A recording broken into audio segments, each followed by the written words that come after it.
terakhir, lu sebagai ketua presidium Indonesia Police Watch itu kan sering diminta bantuan sama PSSI di zaman Joko Driono, dan ternyata bantuan IPW itu sangat membantu Liga bisa mendapatkan izin. Hal-hal yang seperti itu terjadi. Tetapi di zaman Iwan Bule ini, lu dikasih kesempatan untuk mengerem atau membatalkan atau tetap menggulirkan, ternyata kan IPW, saran-saran IPW, rilis-rilis IPW ternyata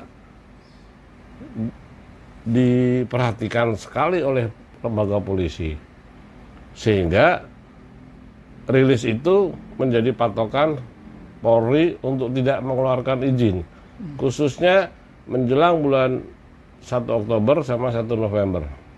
Nah, besok ini kalau Lanyala jadi ketua umum PSSI, sebetulnya perbedaannya Iwan Bule sama Lanyala di mananya nih? Ya, jadi kenapa IPW konsen ya untuk mengamati, mencermati sepak bola nasional, khususnya Liga 1 lah, Liga 2. Karena kita melihat di dalam pertandingan sepak bola itu sangat syarat dengan unsur keamanan, unsur ketertiban sosial, ketertiban masyarakat.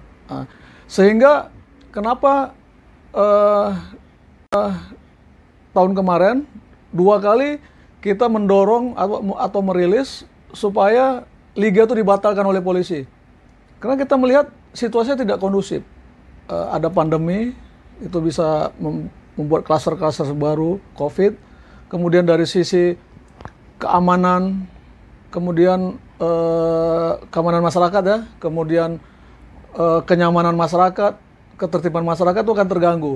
Sebab itu kita merilis 2 kali itu, sehingga 2 kali juga polisi menerima masukan kita dan membatalkan liga. Meskipun komunitas sepak bola mencaci maki IPW, bagi IPW itu tidak masalah, karena yang kita lihat, yang kita utamakan adalah keselamatan masyarakat, ketertiban masyarakat itu. Sekarang muncul isu dengan gagalnya liga beberapa kali itu, muncul isu di kalangan akar rumput sepak bola bahwa harus ada KLB, Iwan Bule harus diganti. Iya, bagi IPW Iwan Bule harus diganti. Seharusnya Iwan Bule sebagai jenderal polisi malu, karena dia tidak bisa meyakinkan lembaganya sendiri, lembaga kepolisian, untuk memberi izin, dan dia harusnya malu dan mundur. Tapi karena dia tidak mau mundur, ya saya kira memang harus ada KLB. Kemudian kemarin muncul gagasan Lanyala untuk menjadi ketua, didorong ya untuk menjadi ketua umum PSSI. Saya kebetulan saya juga kenal juga sama Lanyala, kenal dekat. Lanyala pernah memimpin PSSI, tapi waktu itu muncul kontroversial. Nggak sempat, habis itu waktu kongres dia dipilih, habis itu hari itu juga dibekukan. Ya, artinya Lanyala bukanlah orang baru di dunia sepak bola, bukan orang asing, bukan hal yang asing bagi dia. Jadi kita melihat kalau memang ada komunitas sepak bola, terutama yang punya hak suara dalam KLB, untuk mendorong dia, sah-sah saja. Cuma Lanyala ini harus belajar dari pengalaman sebelumnya, bahwa kemarin dia kapasitasnya itu adalah tokoh lokal, hanya sebatas Jawa Timur. Dalam mengelola sepak bola, ketokohannya masih sifatnya lokal. Sekarang Lanyala sudah menjadi tokoh nasional, dia ketua DPD.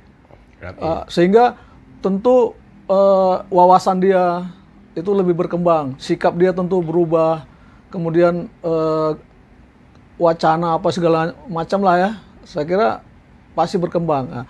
Kalau memang Lanyala mau, ya harus dikasih kesempatan aja. Kemarin kan setelah dia terpilih kan kemudian ada insiden sehingga bisa dikatakan dia gagal lah memimpin.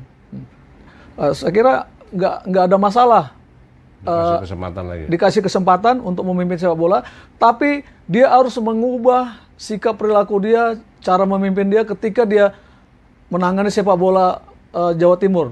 Karena itu kapasitasnya tokoh lokal. Sekarang Lanyala harus menyadari dirinya, dia menjadi tokoh nasional. Tentu wacana, persepsi dia, pola pikir dia, tindakan dia harus nasional. Di mana nasional? Yang pertama dia perjuangkan adalah liga itu harus bisa berputar. Ya kan? Kemudian kompetisi-kompetisi di daerah itu harus bisa berputar, pembinaan itu harus jalan. Dia harus berpikir nasional. Dia bukan kapasitasnya di Jawa Timur lagi. Jadi saya kira nggak ada salahnya dia dikasih kesempatan untuk memimpin PSSI ketimbang Iwan Bule yang nyata-nyata nggak bisa memimpin. Karena memang apa? Iwan Bule tidak pernah hidup di komunitas sepak bola. Lanyala jelek-jelek, dia pernah hidup di komunitas sepak bola di Jawa Timur. Cuma gridnya harus dia naikkan, dia harus menjadi tokoh nasional sepak bola Indonesia. Ada satu pertanyaan lagi nih.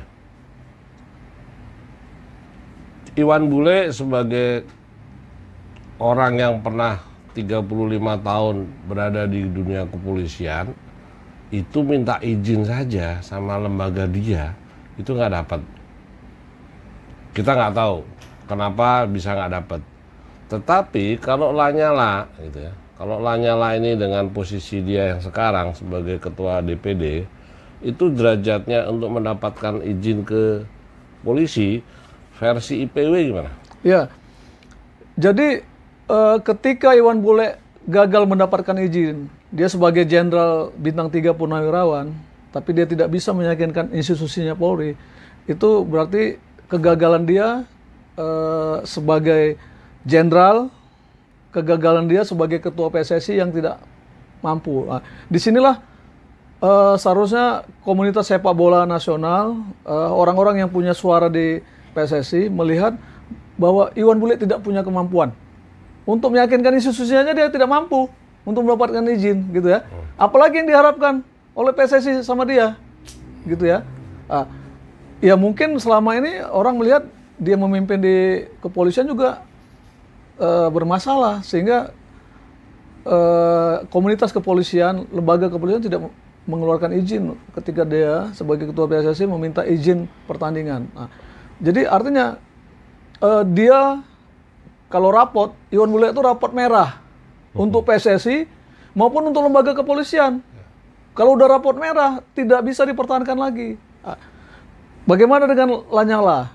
Saya kira Lanyala meskipun orangnya seperti itu ya, keras ya ini ya. Cuma dia selama ini yang saya kenal masih bisa melakukan lobby-lobby, melakukan pendekatan-pendekatan. Dalam kehidupan berorganisasi atau bermasyarakat, pola-pola pendekatan ini kan lebih efektif. Ini yang tidak dipunyai Iwan Bule. Iwan Bule itu karena dia merasa Jenderal Bintang 3, dia merasa punya full power, super power, sehingga dia tidak melakukan pendekatan. Dan bagi orang nggak ada urusannya juga buat lu nggak mau pendekatan ke gua coret aja lo kan gitu. Itu dari lembaga intern polisi seperti itu ya? Iya, seperti itu. Gayanya. Lanyala karena dia bukan jenderal, bukan ini, dia adalah tokoh organisatoris, tokoh masyarakat, tokoh publik. Tentu dia lebih lentur untuk melakukan lobby-lobby.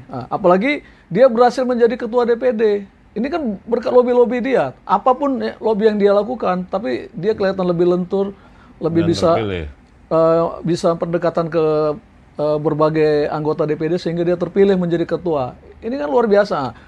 Kalau dia menjadi ketua PSSI, saya kira dia akan melakukan cara-cara seperti yang dia lakukan di DPD, sehingga polisi berkeyakinan atau polisi yakin untuk mengeluarkan izin pertandingan ketika dia memimpin PSSI. Karena jaminan dia sebagai seorang tokoh ya? Iya, jaminan dia sebagai ketua DPD.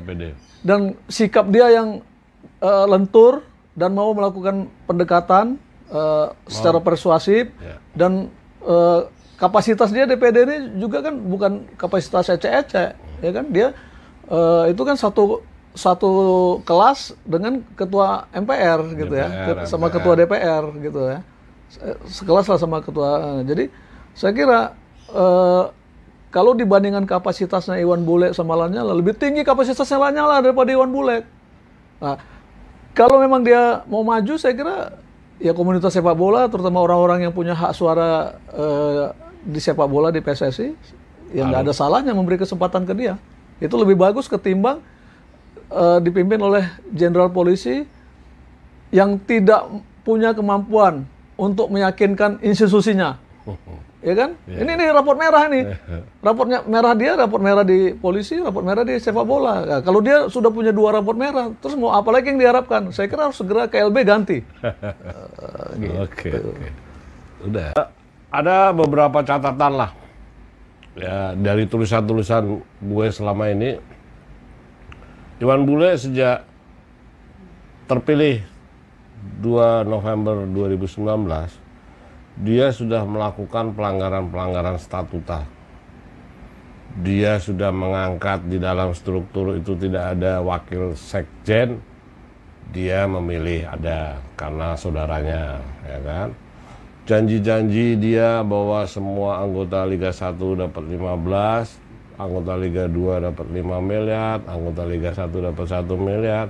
Setelah dia duduk di PSSI, tidak ada satupun. Padahal janji-janji dia itu yang membuat dia terpilih salah satunya, ya kan. Terakhir kasus 100.000 dolar Singapura itu orang-orang staf ahli Iwan Bule yang namanya Joko Purwoko dan ketua direktur bisnisnya PSSI Rudi Kandra itu mengatasnamakan Iwan Bule, itu benar-benar sangat memalukan. Karena uang 100.000 dolar itu ternyata untuk melakukan kegiatan-kegiatan entertain sekaligus membayar sewa mobil Sintayong yang terkait sama tim nasional U20. Nah itu menurut IPW gimana? Ya, jadi setiap organisasi itu kan ada dewan etik. Harusnya ketika 1 tahun pertama, 6 bulan pertama Iwan Bule memimpin PSSI, Dewan Etik PSSI apa Dewan Etik Sepak Bola Nasional ini harus mengevaluasi kinerja Iwan Bule. Apa-apa yang dijanjikan ketika dia mencalonkan diri, sejauh mana sudah direalisasi. Kalaupun tidak bisa direalisasi, kendalanya seperti apa? Logis atau tidak? Sebenarnya gampang bagi Dewan Etik itu untuk menilai bahwa Iwan Bule gagal. Dia sebagai jenderal polisi tidak mampu meyakinkan institusi Polri untuk mengeluarkan izin. Itu udah pelanggaran etik gitu ya. Itu. Jadi Dewan Etik inilah saya kira yang harus mengevaluasi semua kinerja Iwan Bule. Kalau memang dianggap semuanya hanya janji-janji kosong, ya kasih raport merah. Jadi biar 3 raport merahnya dia. Dari polisi raport merah, dari komunitas sepak bola raport merah, dari Dewan Etik Sepak Bola misalnya raport merah. Kemudian soal adanya dugaan uang yang mengalir. Saya kira Dewan Etik juga harus mengusut ini dan memanggil semua pihak yang terlibat. Kemudian ada Satgas Mafia Sepak Bola. Itu dipimpin oleh Jenderal Polisi Brigjen ya pangkatnya. Saya kira Satgas Mafia ini kan belum dibubarkan. Harusnya turun tangan memanggil semua, mengusut kasus ini. Kemudian kalau memang ditemukan unsur pidana, ya ini kan ke Bareskrim untuk diproses pidananya. Tapi ada yang lebih ini lagi, yang lebih strategis lagi, yang bisa mengusut kasus ini KPK. Kenapa IPW mengatakan KPK harus turun mengusut kasus ini? Karena asal-usul uang itu dari salah satu pejabat publik, kepala daerah. Karena yang menyerahkan uang itu adalah staf kepala daerah itu. Saya kira sudah saatnya KPK masuk mengusut kasus ini supaya apa? Supaya komunitas sepak bola ini jangan lagi diwarnai dengan bau-bau korupsi, suap menyuap.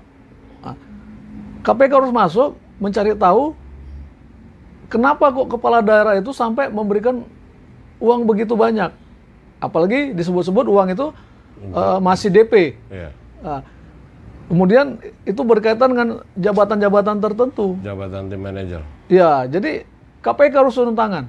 Saya kira Firly harus turun tangan, usut semuanya, supaya Pak, supaya sepak bola nasional, sepak bola Indonesia ini bersih dari dugaan-dugaan korupsi. Apalagi kan Presiden menginginkan sepak bola ini bersih, kemudian punya prestasi. Makanya kenapa dibentuk Satgas Mafia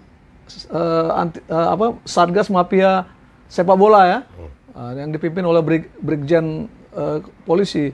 Nah, jadi KPK harus masuk supaya misinya sama untuk meningkatkan kualitas sepak bola Indonesia dan memberantas dugaan korupsi suap menyuap di dalam sepak bola nasional. Nah, jadi saya kira IPW juga akan mendorong KPK segera mengusut kasus ini dan mendesak Satgas Mafia sepak bola untuk mengusut kasus ini supaya clear semuanya. Oke. Tambahan terakhir. Ya. Di dalam posisi panitia Piala Dunia INAFOK itu ada Kepres nomor 19 tahun 2020. Itu artinya Presiden serius untuk membentuk panitia karena Indonesia jadi tuan rumah. Itu di dalam Kepres itu ada 3 nama. Ketua INAFOK itu Menpora, Zainuddin Amali. Ketua Pembangunan Infrastruktur itu Menteri PUPR, Basuki Hadi Mulyono.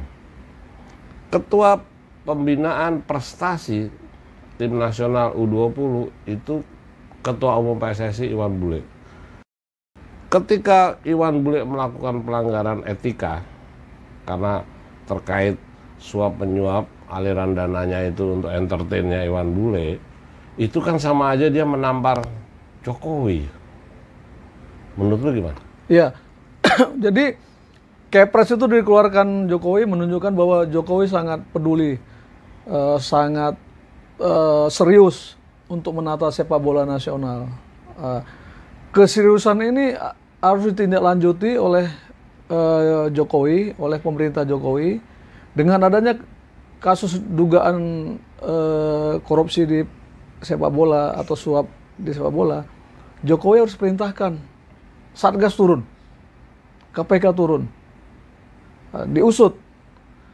Kalau nanti terbukti kemana-mana alirannya, siapa yang menerima, ya harus dihukum pidana, harus diproses, harus dibawa ke pengadilan tipikor. Karena asal-usul uangnya ini kan dari kepala daerah, dugaannya ya. Jadi harus diusut, saya kira. Tanpa ini pun sebenarnya dengan tadi raport merah tadi, 2 raport merah tadi, sebenarnya bagi Indonesia Polisi Iwan Bule sudah tidak pantas lagi duduk di 3 orang tadi, di 3 posisi lembaga apa tadi? INAFOK. INAFOK. Sebentar, gue tambahin nih. INAFOK